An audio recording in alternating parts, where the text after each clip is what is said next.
بسم الله الرحمن الرحيم، والصلاة والسلام على أشرف المرسلين سيدنا محمد. أهلا وسهلا بكم معايا مع طماطم. النهاردة هنعرف ازاي نعمل وليمة كبيرة من بطاية كبيرة زي ما انتم شايفين.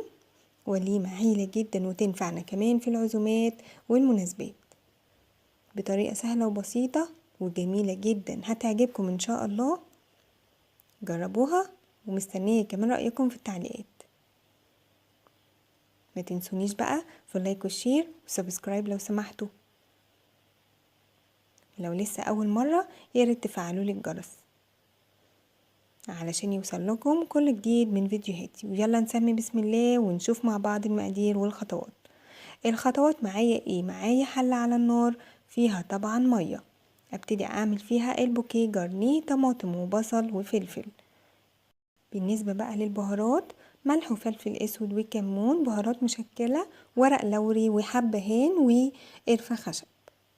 وطبعا هسيبها تغلي. لعمل الرز بالخلطة معايا حلة فيها مادة دهنية على النار، وهنزل بيه بصلاية كبيرة مفرومة، هقلبها كويس. وبعد كده هنزل طبعا بالقوانص، لان احنا عارفين ان القوانص بتاخد سوا اكتر من الكبد. وابتدي اقلبها كويس جدا. طبعا القوانص والكبد مش عايزه اقول لكم ان انا نقعتها في ميه بخل وملح، يعني نضفتها كويس جدا الاول عشان اتخلص من اي ريحه مش محبوبه معايا. ودلوقتي طبعا هنزل بالكبد، معايا نص كيلو تقريبا من كبد وقوانص.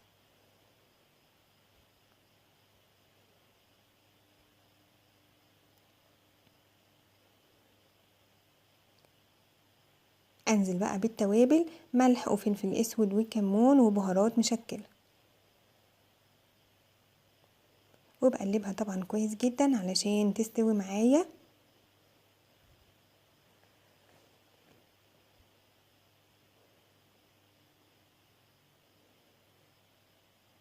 هنزل بالكيلو رز معايا مغسول، وهقلب كويس علشان كله يختلط مع بعضه. هديله تقليبه الاول على النار، وبعد كده اطمن الاول ان كله امتزج مع بعضه.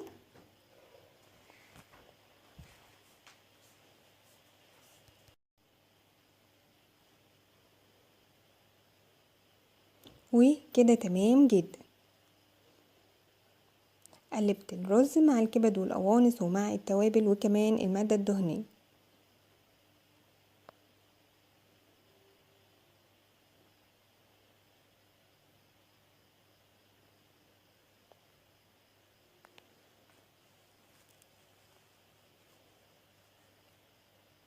علشان الرز يكون مفلفل معايا لازم بقلبه كويس في المادة الدهنية الاول. وبنزل كده بكوبايتين من المية علشان يكون نص سوا قبل ما ياخد شوية رز للحشو.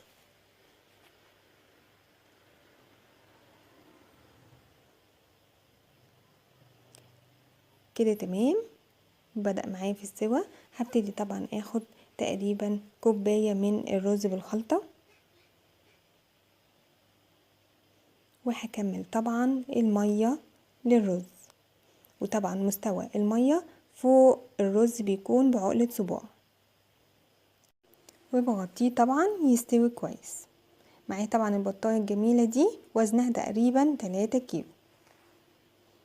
طبعا غسلتها ونقعتها في مية وخل وملح وليمون. مش عايزة اقول لكم الموضوع ده مهم جدا علشان الخطوات تكون معايا مظبوطة، وكمان تكون الريحة معايا هايلة جدا وتفتح النفس.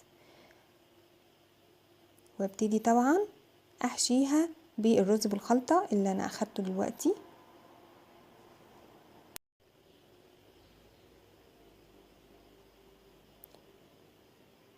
بحشيها زي ما انتم شايفين كده بالمعلقة، وعايزة احشيها من جوه. المساحة تكون 3/4 المحشية والربع التاني يكون فاضي، يعني ما نملهاش على الاخر خالص الحشو علشان يستوي وياخد راحته معايا في السوا.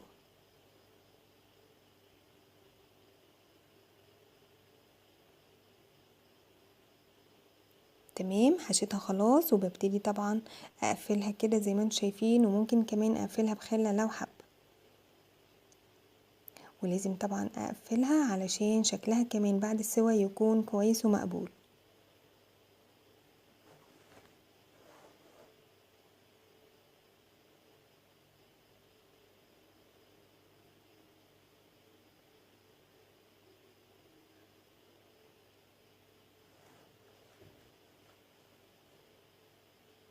كده تمام، اتقفلت معايا كده مظبوط، تمام جدا. عندي كده خلاص كل حاجة غليت في قلب المية، وهبتدي هسقط طبعا البطاية بعد المية ما تغلي. دي خطوة مهمة جدا. خلاص استوت، ومعايا دلوقتي معلقة من الصلصة على توابل مشكلة على ملح على زيت، علشان تاخد معايا لون مظبوط وهايل جدا. وادخلها على طول على الفرن، يكون درجة حرارته عالية علشان تاخد اللون بسرعة من كل الجهات.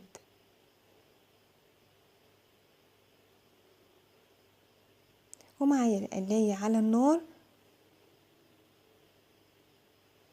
هبتدي انزل بمادة دهنية، وبعد كده هنزل بالزبيب منقوع في مية، لازم ننقعه في مية علشان ما يتحرقش مني على النار.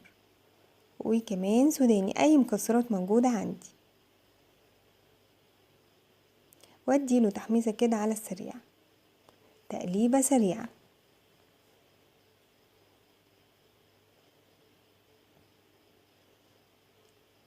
لو حابين رشة ملح يبقى تمام.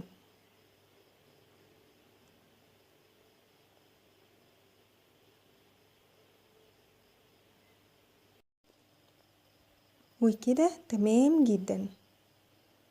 خلاص ده الشكل النهائي لطبقنا، وللرز بالخلطة، وكمان البطاية الجميلة.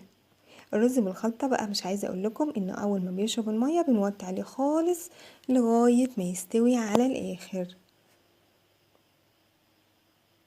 وبكده قدمنا طبقنا. وطبعا التزيين ده حاجة ترجع ليكم انتوا، كل واحد وذوقه. المهم عندي البطاية والرز بالخلطة، شوية مكسرات كده على الوش، وبصراحة بقى شكله يفتح النفس، والريحة بقى مش عايزة اقول لكم، شكله جميل جدا وريحته هايلة والطعم مظبوط 100%. وبكده بنكون عملنا وليمة من بطاية الجميلة، الرز بالخلطة والبطاية المحمرة. جربوها ومستنية تعليقاتكم.